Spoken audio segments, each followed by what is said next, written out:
परमेश्वर को जीवित बलिदान चाहिए। वो चाहता है मैं जिंदा रहूं। परमेश्वर चाहता है कि मैं अपने जीवन में आगे बढ़ते जाऊं और केवल वही करूं जो मुझे करने के लिए कहता है, और मैं अपने शरीर के अंगों को न दूं, अधर्म और अपराध के हथियार के रूप में न सौंपूं। अपने शरीर के अंगों को मैं केवल उसी काम के लिए दूं जिसके द्वारा परमेश्वर को आदर मिलता है। ये जीवित बलिदान है।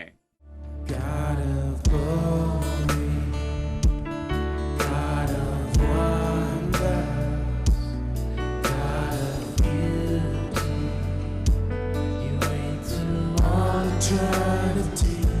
Before the mountains or the earth had been formed, you were our everlasting Lord.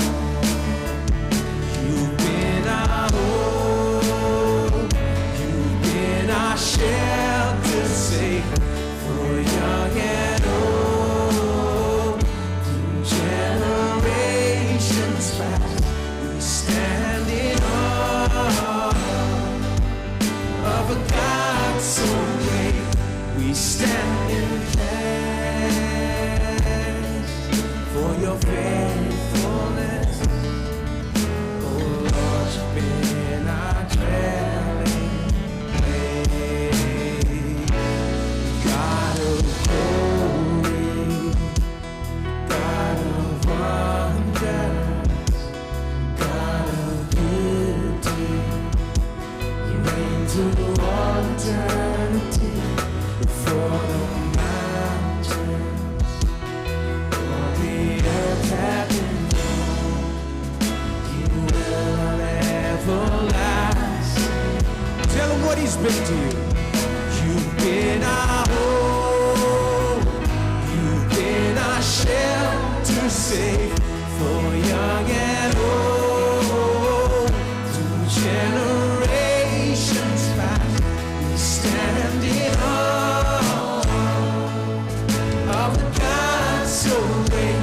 We stand in thanks for your faithfulness.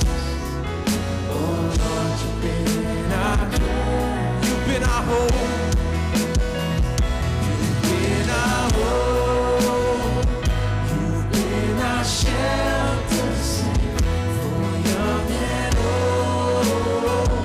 Through generations past, we stand in awe of a God so great. We stand in thanks for your faithfulness. Oh Lord, you've been our dwelling place. Oh Lord, you've been our dwelling place. Oh Lord, you've been our dwelling place.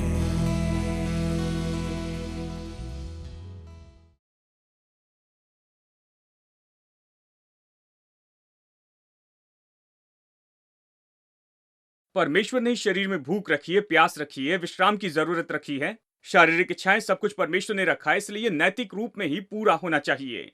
और इसमें कुछ भी गलत नहीं। ये सारी बातें गलत है, इस तरह से सिखाना तो सच में गलत है। देखिए, मुझे याद है कई साल पहले मैं एक बार एक हिल स्टेशन में गया कन्वेंशन के लिए। उन दिनों में होटल में नहीं रहते थे। मैं जवान लड़का था, 16 साल का। हम ग्रुप में गए थे और इसलिए चर्च में रुक गए और उन्होंने कहा हॉल में ही सो जाइए।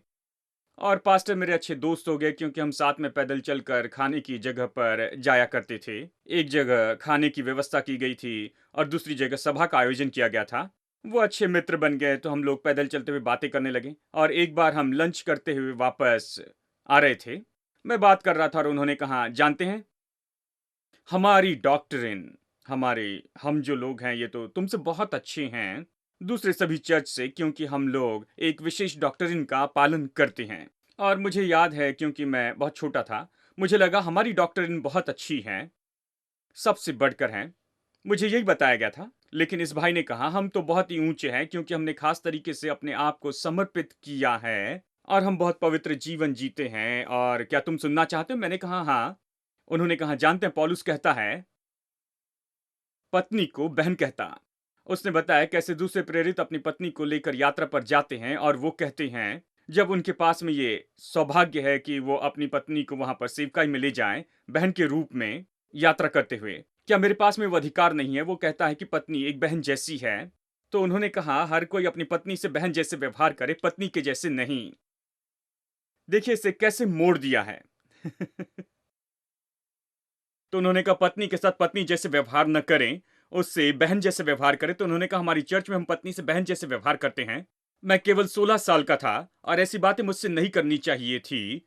पता नहीं उन्होंने मुझसे ये बातें क्यों कही। ये तो पहली गलती थी। हालांकि मैं केवल 16 साल का था, लेकिन मैंने जाना कि ये संसार में सबसे बड़े बेवकूफ हैं जब उन्होंने ये कहा। मैं ये जानने के लिए बुद्धिमान था कि ये आदमी तो सच में पागल हो गया है कि इस तरह के व्यवहार करे, इस तरह से बातें करे। ये सच में पागल हो गया है। मेरे प्रभु, यानी कोई आदमी इससे ज्यादा पागल कैसे हो सकता है? मैं जानता था कुछ लोग पागल हैं, लेकिन इतने पागल हो सकते हैं क्या? मैंने हर तरह के अजीब सिद्धांत सुने हैं, लेकिन ऐसे कभी नहीं सुने। मैंने सोचा शायद पहाड़ पर आने पर मन बदल जाता है या फिर ऐसा ही कुछ होता है। इस भाई को क्या हो गया कि यहाँ पर बहुत ज्यादा सर्दी पड़ती है या फिर ये समुद्र किनारे से बहुत ऊंचा है? वो ऐसे ही सोच रहे थे और सच में उन्होंने मुझसे ऐसे ही कहा। मैंने सोचा, मेरे प्रभु, 16 साल की उम्र में मैं समझ गया, लेकिन वहां पर लोग थे 40 और 50 साल के। वो इसे मान रहे थे, सोच रहे थे कि ये शिक्षा बिल्कुल सही है।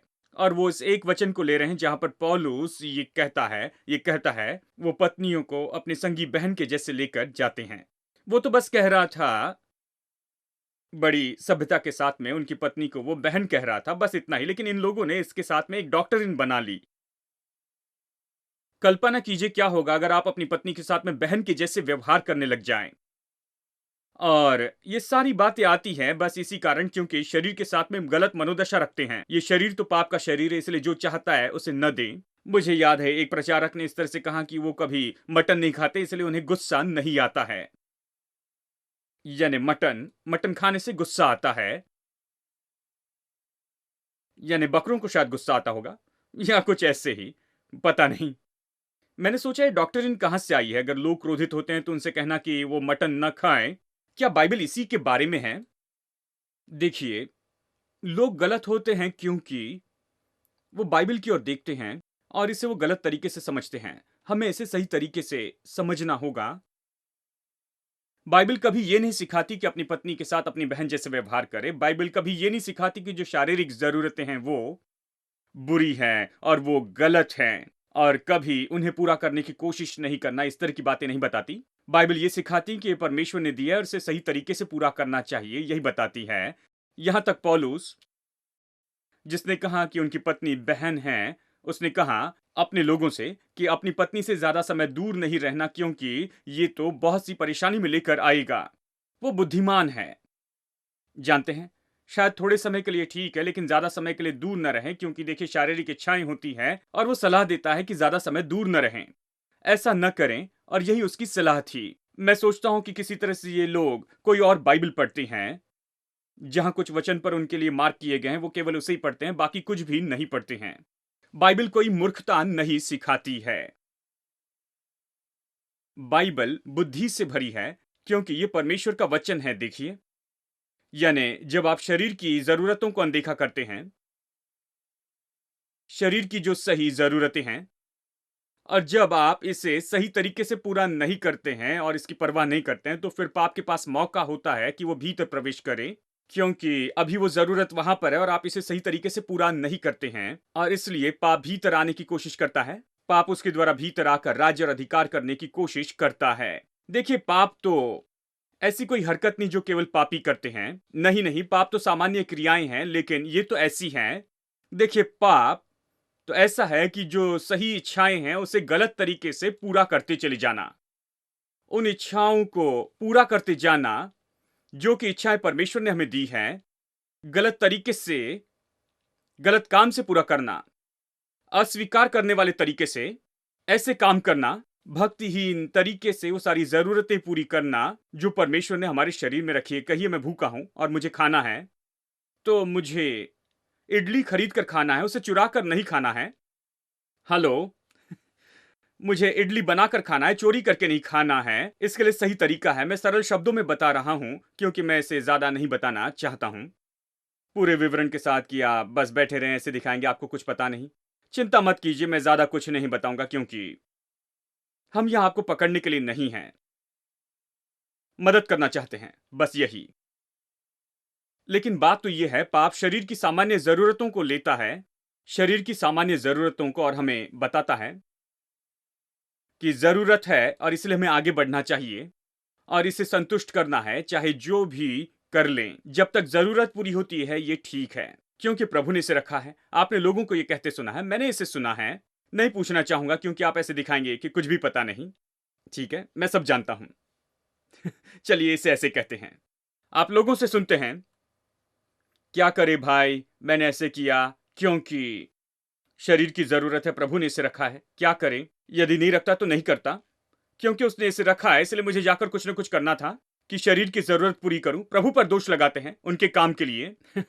वो कहते हैं प्रभु ने इसे यहां पर रखा है इसलिए वो वहां पर है और इसलिए हर समय ऊपर आती हैं। वो इसके लिए कुछ भी नहीं कर सकते, परमेश्वर ने इच्छा वहां पर रखी है इसलिए उसके अनुसार वो काम करते हैं।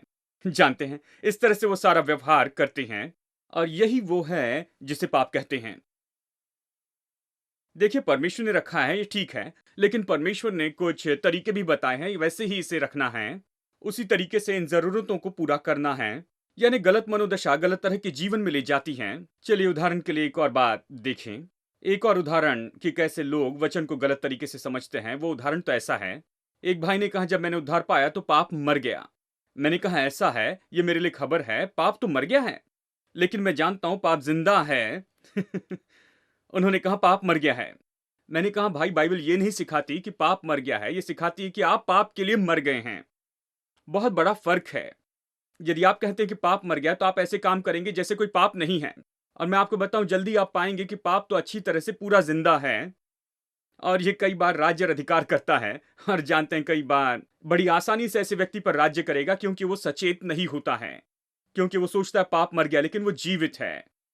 उन्होंने कहा पाप मर गया, नहीं, पाप नहीं मरा है, आप पाप के लिए मर गए हैं और ये पूरी तरह से अलग बात है। ये पूरी तरह से अलग बात है, आप पाप के लिए मर गए हैं, यही बाइबल बताती है। चलिए मैं आपको कुछ वचन बताऊं जो बताएं कि ये बात सच है। ये कैसी सच है? हम कह रहे हैं कि मैं नई सृष्टि हूं, मैं पापी नहीं, पाप मुझ में नहीं, लेकिन ये नश्वर शरीर में काम करता है। ये नश्वर शरीर में काम करने की कोशिश करता है, इसलिए मुझे इसे जांचना होगा, शरीर को जांचना होगा, सावधान रहना है कि कैसे शरीर की अभिलाषाओं को पूरी करता हूं। मुझे इसके लिए सावधान रहना है। अगर मैं सावधान नहीं रहा तो फिर पाप प्रवेश करेगा और मुझ पर राज्य और अधिकार करने की कोशिश करेगा। मैं यही कह रहा हूं। चलिए इसके लिए मैं और भी वचन बताऊं, अतिरिक्त वचन आपको इसके बारे में बताऊं, ठीक है? रोमियो अध्याय 6, यही अध्याय वचन 19। वचन 19 कहता है, मैं तुम्हारी शारीरिक दुर्बलता के कारण मनुष्यों की रीति पर कहता हूं। वो कहता है मैं सामान्य व्यक्ति जैसे कहता हूं, प्रचारक के जैसे नहीं कहता। मैं सामान्य भाषा में तुमसे बातें करूंगा, कहता है, जैसे तुम अपने अंगों को कुकर्म के लिए अशुद्धता और कुकर्म के दास करके सौंपा था। देखिए वो कहता है कि उद्धार के पहले वो कैसे थे। वो कैसे थे? उन्होंने अपने शरीर के अंगों को कुकर्म के दास होने के लिए सौंप दिया था। यीशु को जानने के पहले वो ऐसे ही जीते थे। वो कैसे थे? उन्होंने अपने अंगों को समर्पित किया, अंगों मतलब शरीर को, कुकर्म के लिए अशुद्धता और कुकर्म के दास करके सौंपा था। वैसे ही अब वो कहता है उद्धार पाने के बाद अब तुम अपने, यानी वो कहता है उद्धार पाया है, पहले तुम ऐसे जीते थे, तुम अपने शरीर को देते थे, तुमने जाकर अपने शरीर को दे दिया उन बातों के गुलाम होने के रूप में, अशुद्धता और कुकर्म के लिए तुमने जाकर अपने आप को उसके लिए दे दिया। अगर नहीं समझते हैं तो सीधा मैं ये कहूं कि शराब की बोतल वहां पर दुकान से निकलकर सीधा आपके दरवाजे पर नहीं खटखटाती है, आपके घर में आकर ग्लास में खुद को उंडेल कर आपके मुंह में वो नहीं उतरती है। देखिए, आप जाकर वो बोतल खरीदते हैं, आप जानते हैं कि कौन सी सड़क पर जाए ताकि वहां पर कोई भी आपको न देख सके, और किस सड़क से बाहर आए कि कोई भी आपको न देख पाए। आप जानते हैं कि कौन सी बैग लेकर जाए ताकि उसमें छिपा कर लेकर आए, तो आप वहां से बाहर आए, घर के भीतर आए और फिर धीरे से इसे ग्लास में उंडेल दिया, दरवाजा बंद करके इसे पी लिया।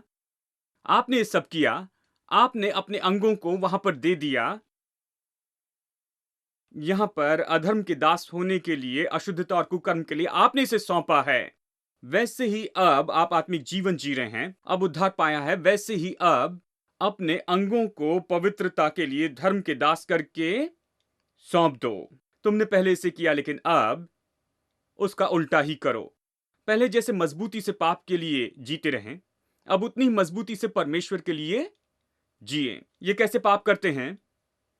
बहुत शुरू से ही इसका आयोजन करते, सुबह उठते ही लोगों को फोन करके बताते हैं शाम को 6 बजे हम मिलते हैं। इसे बता देना, उस दोस्त को मत छोड़ना, हम इस होटल में जाएंगे और मैं बॉटल लेकर आऊंगा और मैं ये लेकर आऊंगा, मैं वो लेकर आऊंगा, और बताओ तुम्हारे पास में कितना पैसा है। मतलब अगर ऑफरिंग ले तो भी इतना पैसा हमें नहीं मिलेगा। ये लोग इतना पैसा अच्छे से प्रबंध कर लेते हैं। मैं ऐसे लोगों को जानता हूं जो होटल रूम किराए पर लेते हैं, क्योंकि ये घर में नहीं कर सकते हैं। वो होटल रूम लेते हैं कि वहां पर ताश खेले और शराब पिए। 5 स्टार होटल रूम लेते हैं, शायद 10 लोग मिलकर एक साथ इस कमरे को लेते हैं, और फिर 5,000 6,000 रुपए उन दिनों में चुकाना पड़ता था। वो होटल का कमरा किराए पे लेते हैं ताकि ताश खेलें, शराब पिए, जो चाहे वो खाएं, और इसके लिए हजारों रुपए खर्च करते। अगर हम ऑफरिंग भी ले तो इतना पैसा नहीं मिल सकता है। दशवांश और भेंट तो कुछ नहीं। वो इसके साथ में आते हैं, सही ऑर्गेनाइज होते हैं, सुबह से इसके बारे में चर्चा करते हैं या एक दिन पहले से ही वो एक साथ सब कुछ जोड़ देते हैं, इसे करते हैं और इसी तरह से सब कुछ करते हैं। पौलुस कहता है ठीक है तुमने पहले से किया है, लेकिन अभी आत्मिक जीवन कैसे जिएंगे? तुम अभी इसका आयोजन इस तरह से करो, तुम इसके साथ में उसी जिज्ञासा के साथ में आगे बढ़ते जाओ, उसी इच्छा के साथ में और उसी जोश के साथ में इसे करते जाएं। और मैं आपसे कहूं, यदि आप अपने मसीह जीवन को उतने ही जोश के साथ में जीते चले जाएं जितना ज्यादा आप पहले पाप के लिए उत्साह के साथ जीते थे, मैं आपको बताऊं आपका आत्मिक जीवन बहुत आगे जाएगा। आमेन। तो उसने कहा पाप कैसे हुआ? तुमने अपने अंगों को सौंप दिया, तुमने इसे अनुमति दी और इसलिए वो आया। अब कैसे पवित्र जीवन जिए, इसके लिए अनुमति का इनकार कीजिए। आप कहें मैं अपने अंगों को इस काम के लिए नहीं दूंगा, मैं उन बातों को छूंगा भी नहीं, मैं उन सारी बातों के पीछे नहीं जाऊंगा, मैं उसे नहीं करूंगा, मैं उसे नहीं करूंगा, मैं बस यही करूंगा। उसके लिए ना कहें और इसके लिए हाँ कहें। इस तरह से आप पवित्र जीवन जीते हैं, ठीक है? रोमियो 8:23। और केवल वही नहीं, पर हम भी जिनके पास आत्मा का पहला फल है, आप ही अपने आप में कराहते हैं और लेपालक होने की बाट जोहते हैं, अर्थात अपनी देह के छुटकारे की बाट। चलिए मैं इसका अर्थ बताऊं। ये वचन उलझा हुआ दिखाई देता है। सरल शब्दों में कहूं, ये कहता है कि हम सब लोग जो विश्वासी हैं बड़ी बेताबी से राह देखते हैं और सच में कराहते हुए राह देखते हैं और रुक नहीं पाते हैं और राह नहीं देख सकते। हम चाहते हैं कि जल्दी से हो जाए। हम क्या चाहते हैं? हमारे शरीर का छुटकारा। हम चाहते हैं कि हमारा शरीर का छुटकारा हो जाए। हर विश्वासी जानता है कि शरीर में युद्ध होता है, शरीर के द्वारा ही पाप भीतर आना चाहता है। देखिए, पूरी तरह से जानते हैं शरीर शरीर तो पाप से पूरा आजाद हो जाएगा जब ये आत्मिक शरीर हो जाएगा। नाशमान शरीर से ये आत्मिक शरीर हो जाएगा। नाशमान शरीर से ये ऐसा शरीर हो जाएगा जो कि अविनाशी है, और फिर उस समय इस शरीर को पाप का शरीर नहीं कहा जाएगा। उस समय यह आत्मिक शरीर होगा और फिर यह युद्ध नहीं होगा। यानी सब उसी दिन की राह देख रहे हैं और विश्वासी ये जानता है मुझे इस शरीर के ऊपर में नजर रखनी होगी, इसे जांचते रहना होगा, मुझे इस शरीर को हमेशा ध्यान में रखना होगा, मुझे इसके साथ जीना है, इसे जानना है कि कैसे इसे संतुष्ट करूं, इसके साथ सावधान रहना होगा। मैं इसे जल्दी खत्म करना चाहता हूं, नई देह चाहता हूं, ताकि इसके साथ में मुझे और निपटने की जरूरत न पड़े। जानते हैं, वो कहता है हम सब इसी की राह देखते हैं। रोमियो 12 सब रोमियो में है। रोमियो 12:1। इसलिए भाइयों मैं तुमसे विनती करता हूं कि अपने शरीरों को बलिदान चढ़ाएं। सब लोग कहे शरीर, कि तुम अपने शरीर को जीवित और पवित्र और परमेश्वर को भावता हुआ बलिदान चढ़ाओ, यही तुम्हारी आत्मिक सेवा है। अब इसे सुनिए। पौलुस कहता है मैं तुमसे विनती करता हूं भाइयों कि तुम अपने शरीर को जीवित बलिदान चढ़ाओ। कैसे इसे जीवित बलिदान चढ़ाएंगे? पवित्र और परमेश्वर को भावता हुआ। यही तुम्हारी आत्मिक सेवा है। इसका सच में अर्थ है कि यही तुम्हारी सच्ची आराधना है। सच में सच्ची आराधना क्या है? सच्ची आराधना यह है कि अपने शरीर को जांचते रहें और परमेश्वर के उद्देश्य के लिए शरीर का उपयोग करते जाएं, और शरीर आपकी आज्ञा माने इसके बजाय कि आप शरीर की आज्ञा माने। अपने शरीर में पवित्र जीवन जिए। यही तो तुम्हारी सच्ची आराधना है। सच्ची आराधना ये नहीं कि रविवार को आकर चिल्लाएं हालेलुया। जब ड्रम बजाया जाता है, संगीत बजता है, तब सबको लगता है कि हालेलुया चिल्लाएं। सच्ची आराधना तो यह है कि सोमवार से शनिवार तक शरीर को वश में रखें और रविवार को आकर अपने हाथ उठाएं और ये सब। ये सच्ची आराधना है, यही तुम्हारी आत्मिक सेवा है, मतलब यही तुम्हारी सच्ची आराधना है। अपने शरीर को बलिदान चढ़ाए, अपने शरीरों को जीवित बलिदान चढ़ाते जाएं। शरीर को जीवित बलिदान चढ़ाएं। कैसे शरीर को जीवित बलिदान चढ़ा सकते हैं?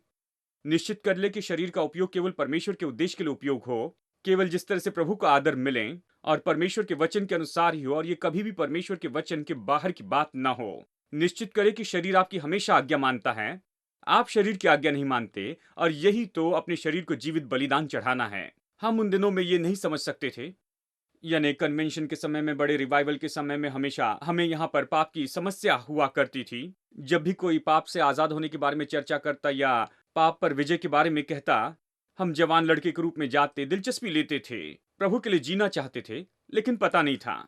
हम जाकर सुनते थे और बहुत सी सभाओं में वो कहते थे, तुम सामने आओ, खुद को जीवित बलिदान चढ़ाओ। और फिर मुझे याद है एक सभा में मैं वेदी के सामने जाकर लेट गया। सच में मैंने कहा, प्रभु मैं यहां हूं, मैं तो पवित्र जीवन नहीं जी सकता हूं, मैं यहां हूं। और फिर एक प्रचारक ने प्रार्थना की कि इसे जला दे। मैंने कहा ठीक है, तैयार हूं, वो आग बरस कर जला दे, उसके लिए भी तैयार हूं, किसी तरह से इस बात से पीछा छुड़ा लूं। ये अच्छा है, ठीक है, क्योंकि यही तो समस्या हमेशा वहां पर होती है। तो मैंने खुद को वहां पर वेदी पर रख दिया, और बहुत से लड़के और लड़कियों ने खुद को वहां पर वेदी पर रख दिया। हम खुद को दे देते हैं, प्रभु ये मेरा शरीर है। इस तरह से हमने सोचा कि अपना शरीर परमेश्वर को देने का मतलब यही होता है।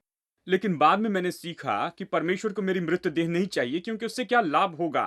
परमेश्वर को जीवित बलिदान चाहिए, वो चाहता है मैं जिंदा रहूं। परमेश्वर चाहता है कि मैं अपने जीवन में आगे बढ़ते जाऊं और केवल वही करूं जो मुझे करने के लिए कहता है, और मैं अपने शरीर के अंगों को न दूं, अधर्म और अपराध के हथियार के रूप में न सौंपूं।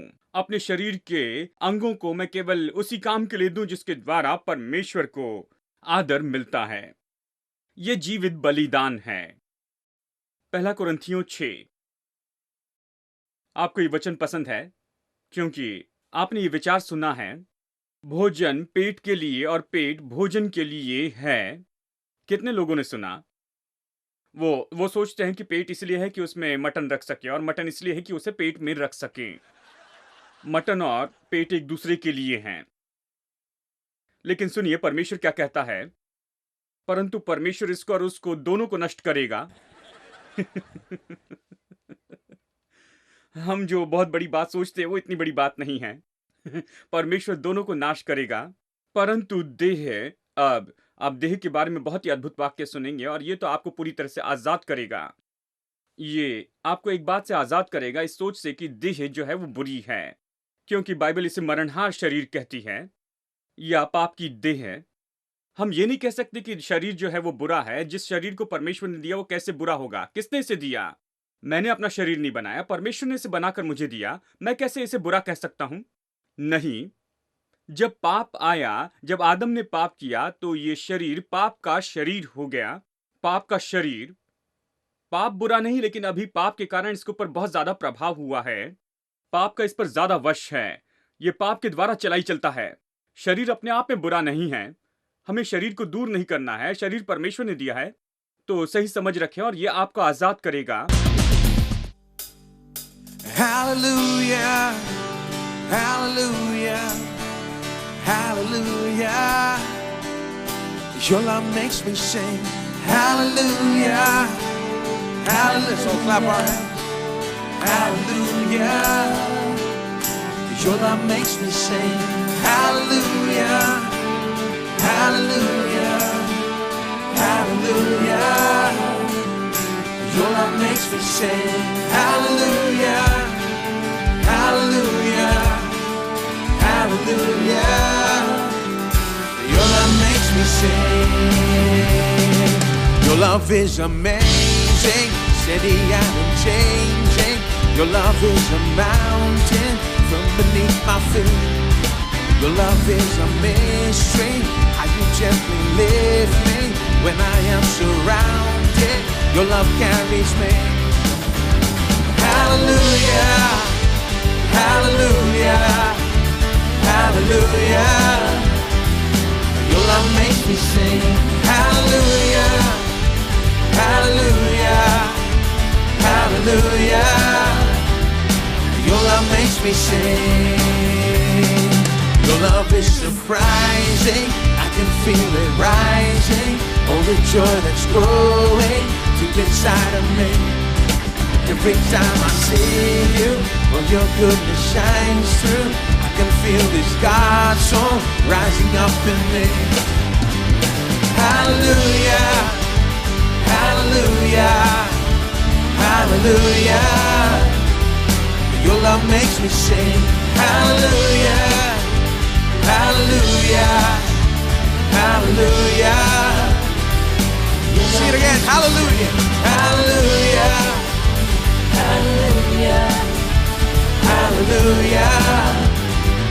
Your love makes me sing. Hallelujah, hallelujah, hallelujah. Your love makes me sing. Your love is amazing, steady and unchanging. Your love is a mountain from beneath our feet. Your love is a mystery, how you gently lift me when I am surrounded. Your love carries me.